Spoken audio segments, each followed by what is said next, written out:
Hello friends, कैसे हैं आप सभी। आज हम आपके लिए लेकर आए हैं लेक्चर 4 ऑफ अकाउंटेंसी।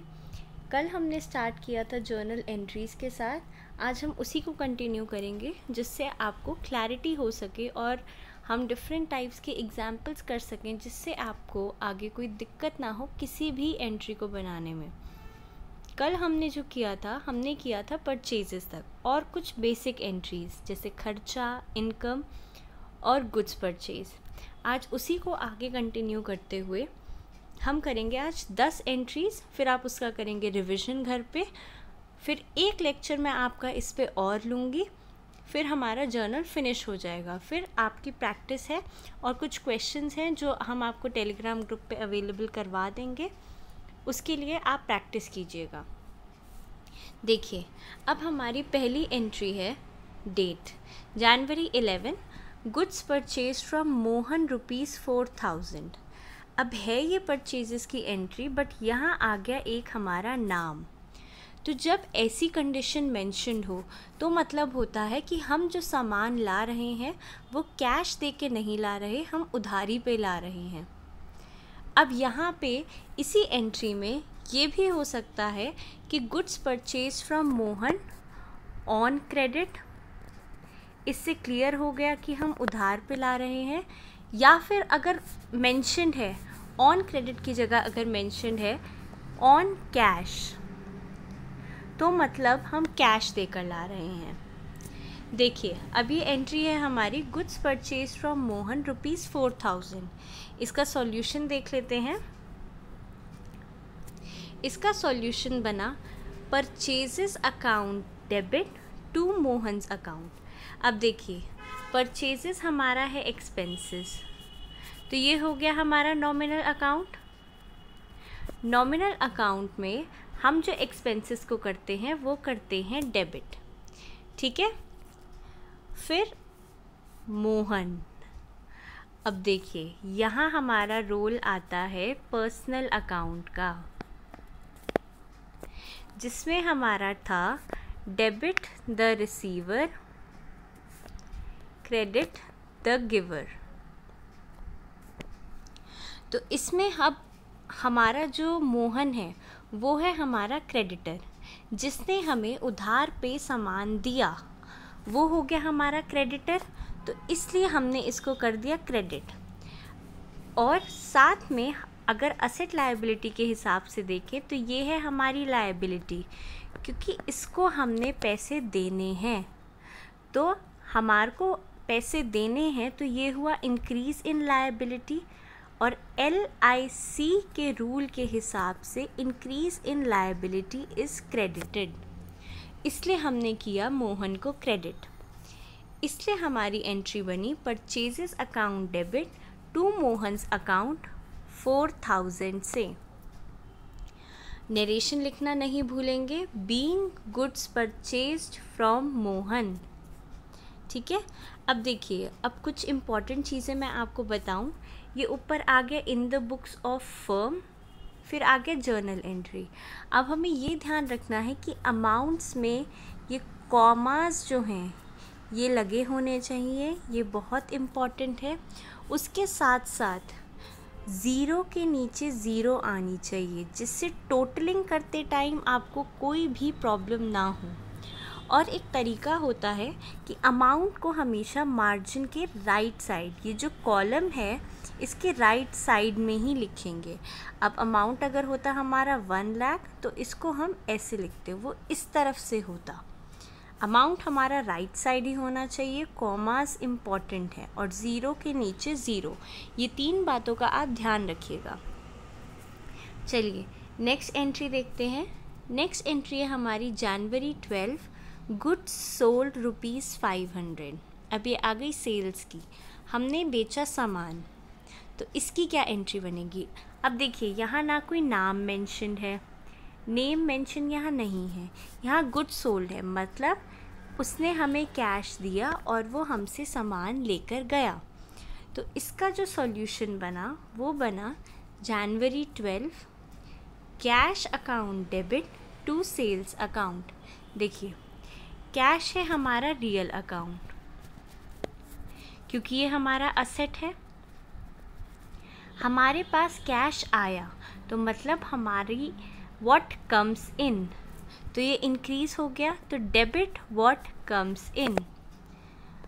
असेट और लायबिलिटी से अगर देखें, कैश है हमारा असेट और increase in asset is to be debited, तो इसलिए हमने कर दिया कैश अकाउंट डेबिट। अब हमें सेल्स हमारी क्या है, आमदनी, हमें हो रही है इससे इनकम, तो credit all incomes and gains, जो कि है हमारा नॉमिनल अकाउंट। ठीक है, देखिए कैश हमारा हुआ असेट, तो हमने उसको किया debit, increase in asset is to be debited, या फिर है वो हमारा real account, debit what comes in, इसलिए हमने उसको कर दिया डेबिट।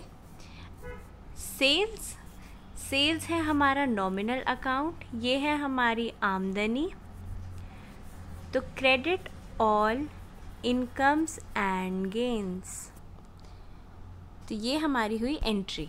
फिर हम लिखेंगे narration, being goods sold with the amount 500।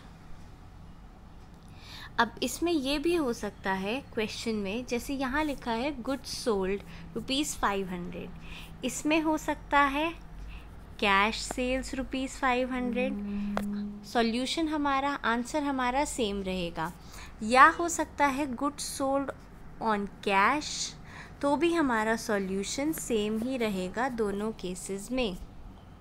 ठीक है, अब देखिए नेक्स्ट एंट्री देखते हैं। नेक्स्ट है जनवरी 13, गुड्स सोल्ड टू विजय ₹3500। अब जैसे यहाँ फ्रॉम मोहन नाम था, कैश का कुछ मेंशन नहीं था, तो यहाँ पे ऐसे ही है गुड्स सोल्ड टू विजय, हमने सामान बेचा विजय को, लेकिन उसने हमें कैश नहीं दिया, हमने सामान बेचा उधारी पे। इसका सॉल्यूशन देख लेते हैं। जनवरी 13, सेल्स अकाउंट हमें पता है कि वो नॉमिनल नेचर का है, तो all incomes and gains are to be credited, तो सेल्स हमने कर दिया क्रेडिट। अब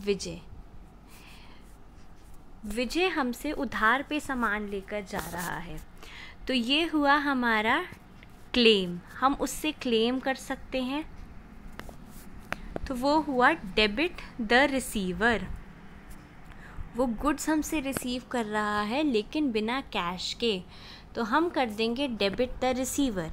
या फिर विजय हमारा असेट है, असेट क्या है, जिस पे हमारा हक है, हम उससे वसूली करेंगे अगर वो कभी नहीं देता, तो क्योंकि वो हमारे लिए इकोनॉमिक रिसोर्स है कि हम उससे पैसा कभी भी मांग सकते हैं, तो इंक्रीज़ हुआ हमारी असेट में, इसलिए हमने उसको कर दिया डेबिट। ये हो गया हमारे दूसरे रूल से कि all assets increase are to be debited, इसलिए हमने कर दिया उसको डेबिट विद द अमाउंट 3500 और narration being goods sold to Vijay.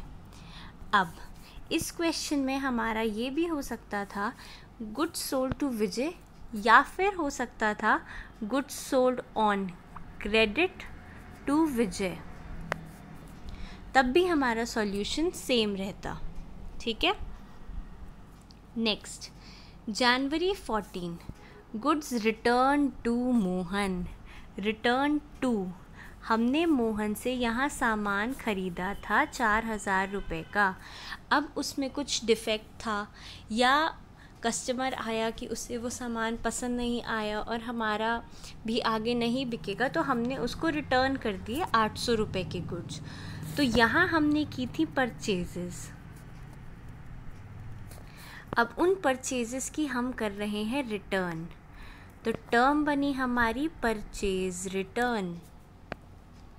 Purchase return भी कर सकते हैं आप उसको, या फिर आप उसको कर सकते हैं रिटर्न आउटवर्ड,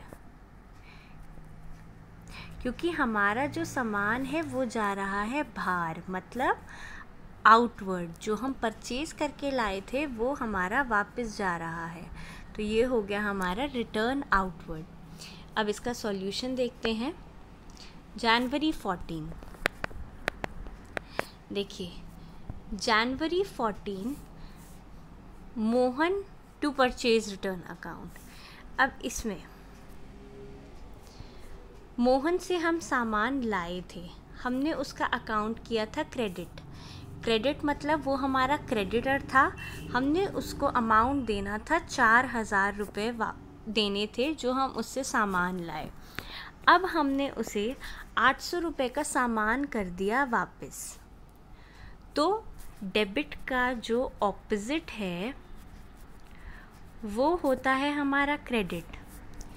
तो अगर हम मोहन का अकाउंट पहले हमने किया क्रेडिट 4,000 से, अब हमें 800 रुपये माइनस करने हैं, तो हम उसे करेंगे डेबिट 800 से।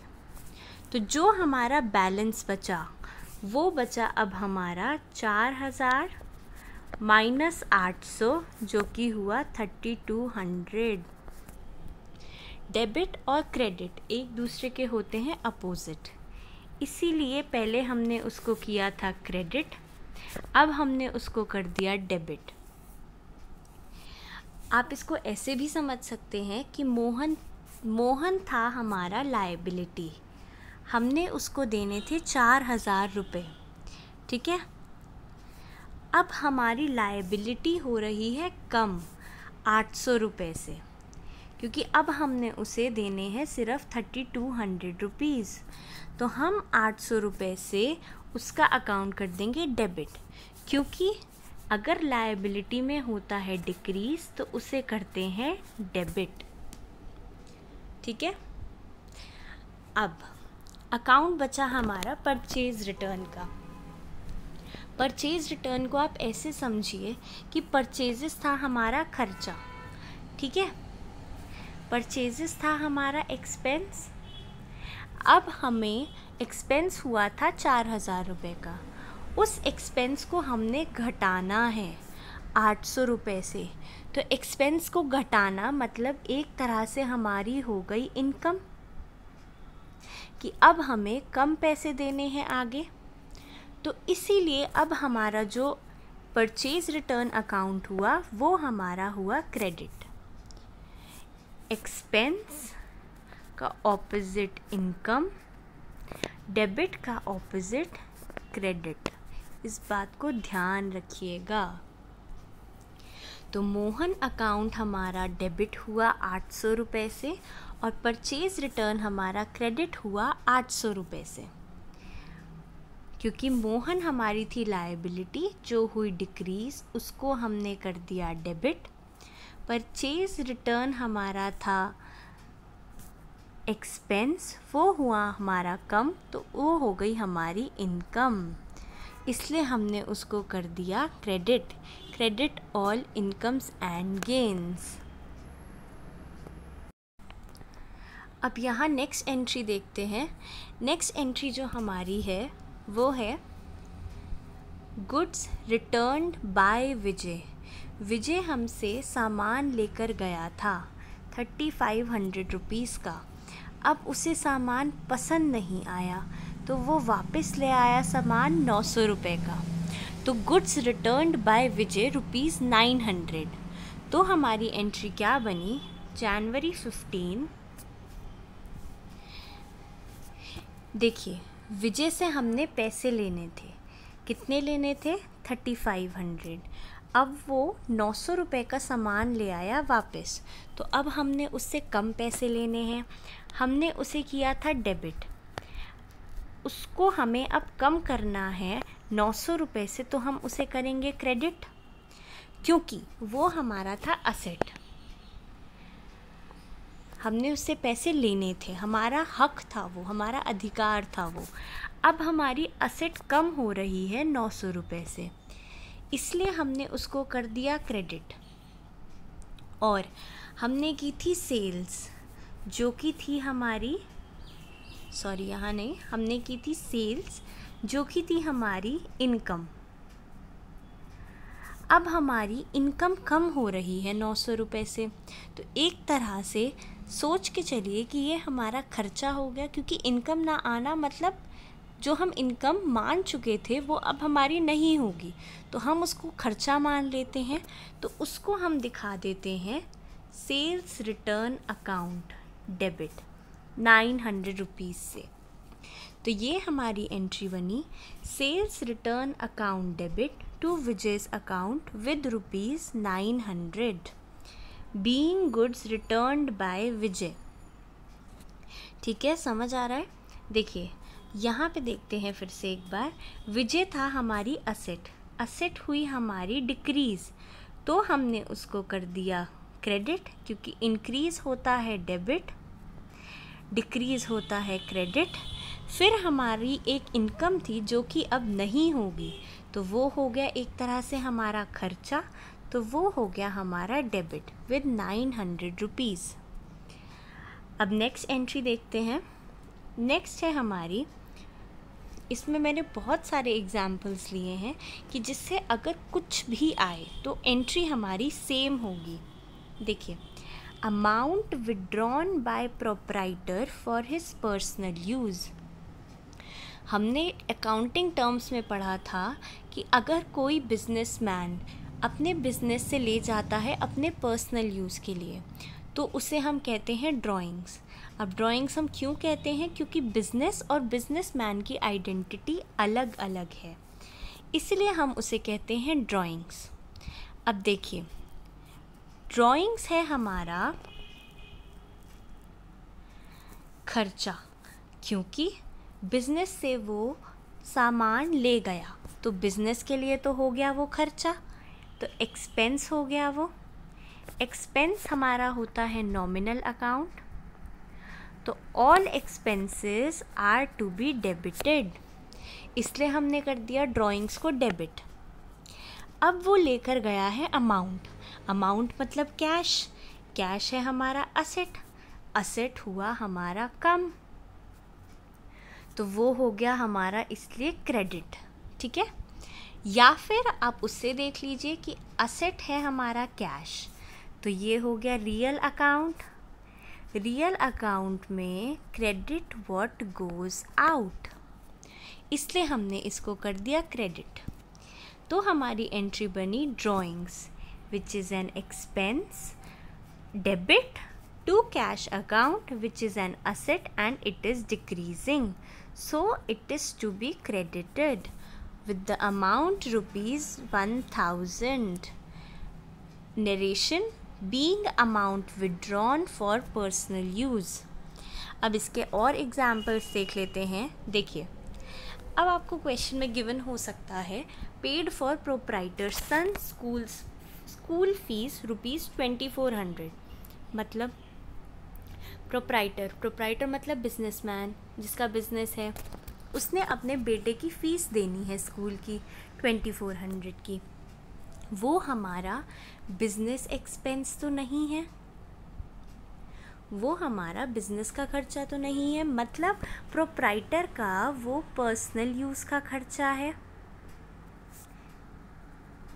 इसलिए यहाँ पर भी हमारा जो आएगा वो आएगा हमारा ड्राइंग्स, और लेके गया वो कैश, तो drawings account debit to cash account, जो हमने लास्ट एंट्री देखी। ठीक है, अब ये हमारा नेक्स्ट है paid for income tax ₹5000। Income tax, business का जो टैक्स जाता है वो जाता है GST, लेकिन यहाँ जा रहा है इनकम टैक्स जो जाता है हमारे बिजनेसमैन की इनकम पर, मतलब उसका ये है पर्सनल खर्चा,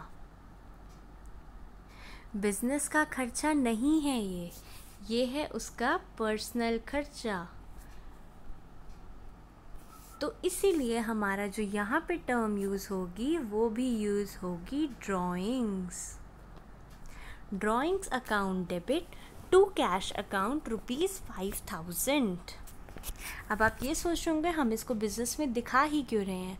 हम इसलिए दिखा रहे हैं क्योंकि वो बिज़नेस से ही पैसा निकाल के लेकर गया है। बिज़नेस के लिए वो खर्चा है, इसलिए हमने उसको किया डेबिट ड्राइंग्स के नाम से। अब paid for LIC premium, paid for LIC premium ₹6000। LIC life insurance, life insurance किसका होता है? बिज़नेस का तो बिज़नेस इंश्योरेंस होता है, लाइफ इंश्योरेंस होता है एक ह्यूमन बीइंग का। तो इसीलिए जो उसने प्रीमियम के लिए पैसा निकाला वो हमारे बिज़नेस का खर्चा नहीं है, वो है हमारा ह्यूमन बीइंग की लाइफ का। तो वो हमारा हुआ पर्सनल एक्सपेंस बिजनेसमैन का, बिज़नेस से रिलेटेड तो नहीं है ना वो। तो इसीलिए यहाँ पर भी जो हमारा सॉल्यूशन आएगा वो आएगा drawings account debit to cash account. ये हमारी सिमिलर एंट्रीज़ हैं जिनका सबका सॉल्यूशन यही होगा, drawings account debit to cash account. चलिए नेक्स्ट देखते हैं। अब इंटरेस्टिंग लग रहा होगा क्योंकि बहुत वैरायटी ऑफ एंट्रीज़ आ रही हैं। अब नेक्स्ट है हमारी जनवरी 17 पेड वेजेस ₹4000।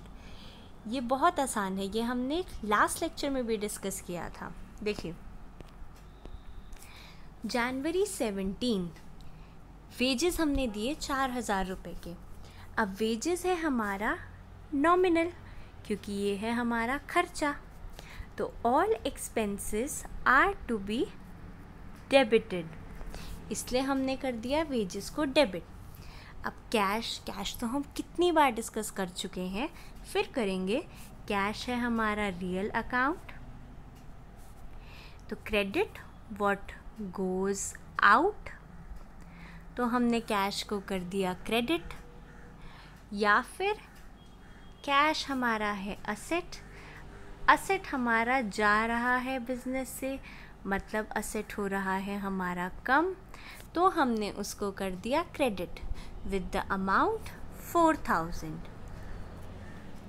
आगे इसकी और वैरायटी आएगी उसमें, इसलिए मैं आपके लिए कल वाली ट्रांजैक्शन लेकर आई हूँ कि वेजेस हमने डेबिट किया क्योंकि वो खर्चा है, और वेजेस आप हर महीने देते हैं अपने वर्कर्स को या एक रेगुलर इंटरवल पे देते हैं, इसलिए हमने उसको वेजेस के नाम से ही डेबिट किया। ठीक है, क्योंकि हमने जो टर्म डिस्कस की थी वो थी, ये है हमारा रेवेन्यू एक्सपेंडिचर, या आप इसे कह दीजिए एक्सपेंस। ये हम अपने अकाउंटिंग टर्म्स वाले लेक्चर में डिस्कस कर चुके हैं कि ये हुआ हमारा रेवेन्यू एक्सपेंडिचर या एक्सपेंस। चलिए अब नेक्स्ट एंट्री में देखते हैं। नेक्स्ट एंट्री है हमारी paid wages for construction of building. This is very very important, क्योंकि वेजेस हमने पहले भी डिस्कस किया, लेकिन अब मेंशन्ड है फॉर कंस्ट्रक्शन ऑफ बिल्डिंग ₹5000। चलिए इसका सॉल्यूशन देखते हैं। अब आप यहाँ देख रहे होंगे कि यहाँ मैंने बिल्डिंग क्यों डाला है और वेजेस क्यों नहीं डाला। देखिए जो हमारी बिल्डिंग कंस्ट्रक्ट होती है, ऐसा तो नहीं कि वो हर महीने आप कंस्ट्रक्शन लेकर बैठ जाते हैं कि आज ये वाली बिल्डिंग में कंस्ट्रक्शन होना है, अगले महीने भी इसी बिल्डिंग में कंस्ट्रक्शन होगा। कंस्ट्रक्शन हमारा होता है वन टाइम का, मतलब कंस्ट्रक्शन हमारा बिल्डिंग का कम से कम 5-10 साल तो चलता ही है। रेनोवेशन वगैरह अलग बात है, लेकिन जो कंस्ट्रक्शन करा रहे हैं हम बिल्डिंग में, वो हमारा कम से कम 5 to 10 ईयर्स चलता है। तो वो हमारा रेगुलरली होने वाला खर्चा नहीं है, तो वो हमारा है कैपिटल एक्सपेंडिचर। वो है हमारा कैपिटल एक्सपेंडिचर।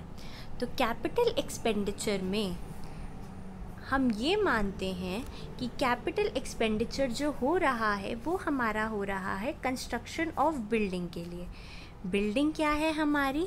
असेट। ठीक है, तो ये खर्चा हमारा असेट क्रिएशन के लिए हुआ। जो हमने वेजेस दिए, हमने क्रिएट की अपनी असेट, तो बिजनेस में हमारे आई असेट। असेट अगर आई तो मतलब असेट हमारी हुई इंक्रीज, तो वो हुई हमारी डेबिट। या फिर आप ये मान लीजिए कि ये है हमारा real account, debit what comes इन, तो इसलिए हमने कर दिया बिल्डिंग को डेबिट। क्लियर हो रहा है ना? अब नेक्स्ट हमारा है कैश। हमने वेजेस दिए कैश की फॉर्म में। इसमें ये है हमारा रियल अकाउंट कैश। असेट हुआ हमारा डिक्रीज क्योंकि बिजनेस से गया बाहर हमारा कैश, तो क्रेडिट व्हाट गोज़ आउट, इसलिए हमने इसको कर दिया क्रेडिट। या फिर हमारा असेट कम हो रहा है इसलिए हम उसको कर रहे हैं क्रेडिट। दोबारा डिस्कस कर लेते हैं इसको कि यहाँ हमने बिल्डिंग क्यों लिखा। वेजेस ना लिखकर हमने बिल्डिंग इसलिए लिखा क्योंकि वेजेस हमारा जो होता है वो इनकर होते हैं हमारे रेगुलरली। वर्कर्स को आप पेमेंट देते हैं रेगुलरली, लेकिन जो हमारी बिल्डिंग है वो बनती है 5 to 10 ईयर्स में एक बार। तो रेगुलर जो एक्सपेंसेस हैं उन्हें तो आप दिखाएंगे एक्सपेंसेस के नाम से ही, लेकिन अगर हमारा एक्सपेंडिचर असेट क्रिएट कर रहा है उसको हम असेट के नाम से ही दिखाएंगे। इस बात को याद रख लीजिए। तो यहाँ पे इसलिए हमने किया buildings account debit to cash account. Building debit है, असेट है, इसलिए हमने उसको कर दिया डेबिट। कैश हमारा असेट कम हो रहा है तो इसको हमने कर दिया क्रेडिट। बहुत इंटरेस्टिंग कॉन्सेप्ट है ये, बहुत मज़ा आएगा अकाउंट्स पढ़ने में।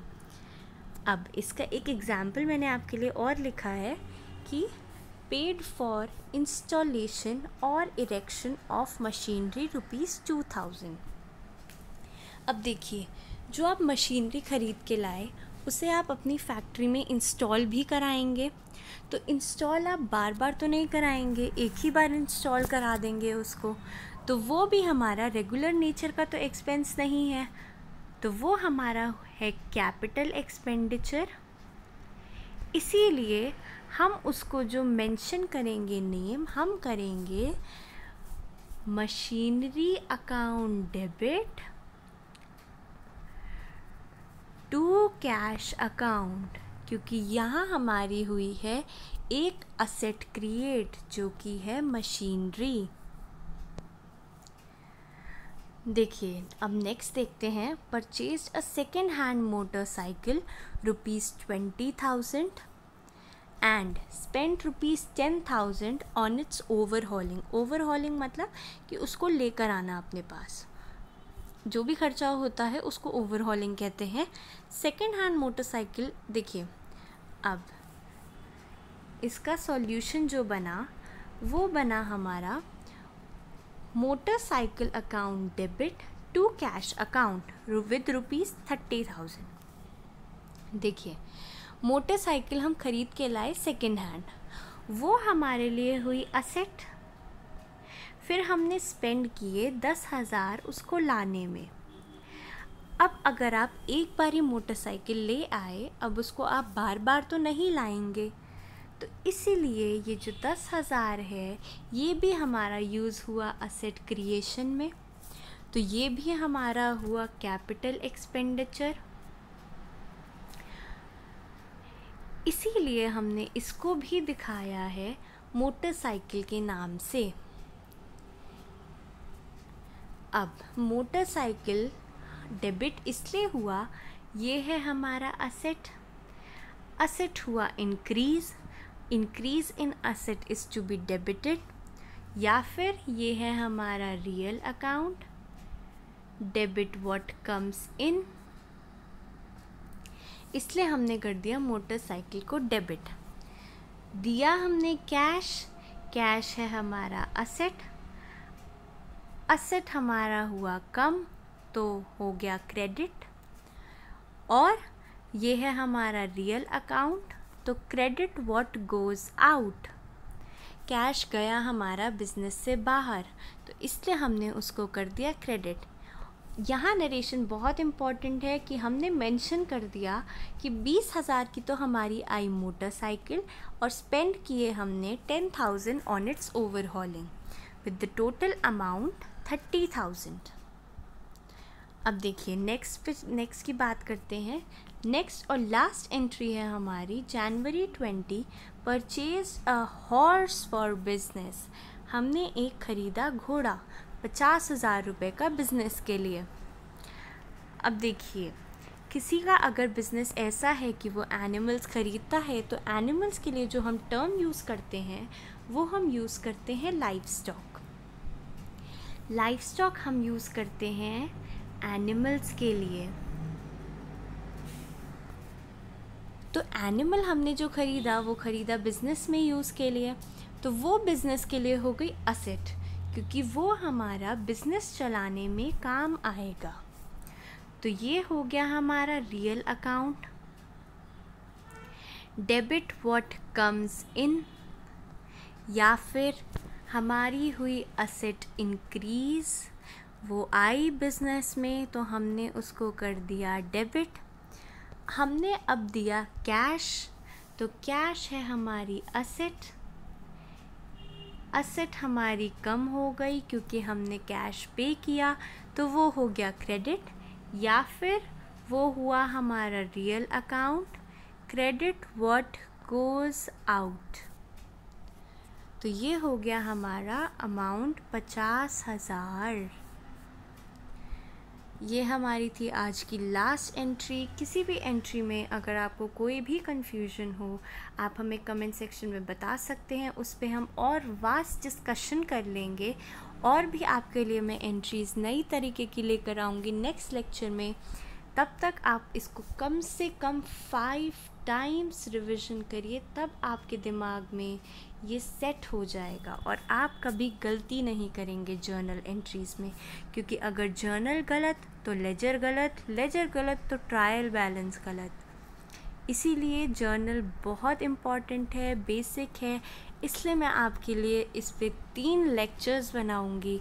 अदरवाइज़ कॉन्सेप्ट वही है जो हम 3 golden rules plus asset liability वाला कॉन्सेप्ट किया था, बट एग्जाम्पल्स करना बहुत इम्पॉर्टेंट है। चलिए फ्रेंड्स, आज के लिए इतना ही रखते हैं। Keep practising, keep learning. Bye bye.